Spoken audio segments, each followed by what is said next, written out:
Bustles have seen many evolutions over time as to what they look like and how they function. In this video, we will observe that evolution through historical and modern photos as well as commentary. Join me as we learn all about bustles. What is a bustle? A bustle can be one of two things: a fashionable accent to a gown or a functional system of ties and buttons to lift the train from dragging from the floor.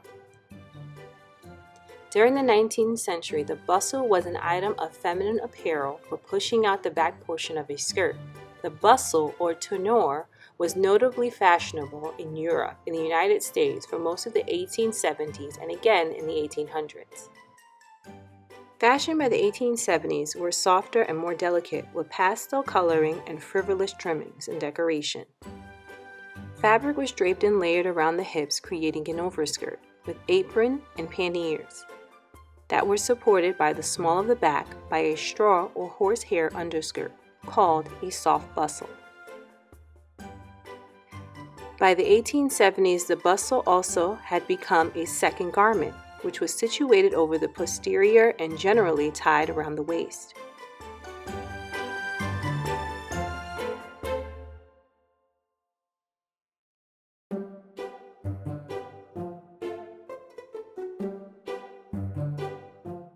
How were they made? Bustles were constructed in various ways, often with a rigid support system like metal or mesh, as well as some sort of padding like horsehair, down, wool, or even straw. It has been said that the bustle in this form derived from stately, wealthy women observing the peasant women of their time. The women, who often were required to participate in heavy labor in these large skirts, would tuck up their gowns to allow for more function.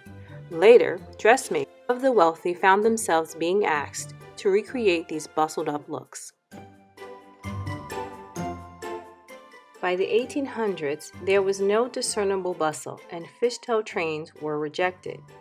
Cotton combinations, chemise, and drawers were worn under the main outfit and were supplemented by knit wool combination garments that combated a series of cold winters. An extremely tight steel bone corset secured the small waist that was being increasingly admired and forced a rigid upright posture. Further boning reinforced the dress bodice. A new bustle shape gradually developed from 1881 to 1883. This time stiff and angular. From 1883 to 1887, the bustle grew and stuck out at right angles, eventually tilting over into a chicken tail feathered flourish before disappearing. The majority of garments were now made by sewing machine, and many fabrics were colored with synthetic dyes. Charles Frederick Worth's reputation as the father of haute couture, designer-led custom-fit, high-end dressmaking, was well earned.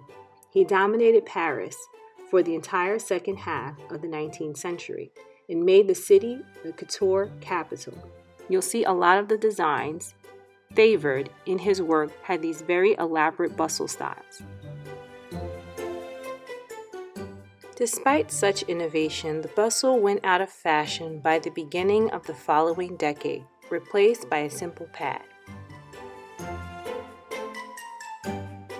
The bustles we often see now are those that I'm going to be showing you in the next few clips, and this is just from some of my bridal alterations work that I also do, and how the brides have different types of ways that they would like their dresses bustled for their special occasion. So this is just different clips of me bustling a bride's gown, and there are so many different types of bustles that we use today, but they're most commonly used in special occasions and for brides on their special day. So here's just some clips of some of my work from the brides that I've worked with in this past year, and the different bustle types that we've done. Again, there's so many bustle types that are available, and it usually just depends on the style of the dress and what complements the dress most.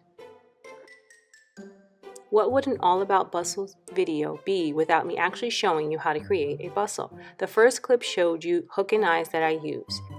I sew the hooks to the main part of the dress. I then take the corresponding eye and sew it to the train of the dress. For a completely lifted bustle, that means most of the dress is off the floor if that's what the client asks for, there's going to be a series of these hook and eyes. So sometimes it's 3, 4, 10. It really just depends on how many is required to get the full lift and make the dress look nice and even. This is what it looks like when everything's attached, and this is before and after. So in my shop, I've created these bustle card charts, and basically I offer 4 of the basic silhouettes. And if you're a bride or even if you're a seamstress and you have these bustles, sometimes they're a little complicated, sometimes they're easy. But I find on a hectic day of the wedding, it's a lot easier to have as much information as possible. So what these cards allow you to do is basically you're allowed to mark the cards with the corresponding hooks, eyes, ties, whatever it is that you use for your dress, and you're corresponding with the dress. That way the bride can easily see, or whoever's helping, see where each piece goes. And you can use these in your business or you can use these as a bride. They're available in my Etsy shop or on my website. The link will be in the description. Which bustle style was your favorite? The new school bustle or the old school bustle? Let me know in the comments. Thank you for watching. Please make sure you like, comment, and subscribe. Until next time, make like a lady.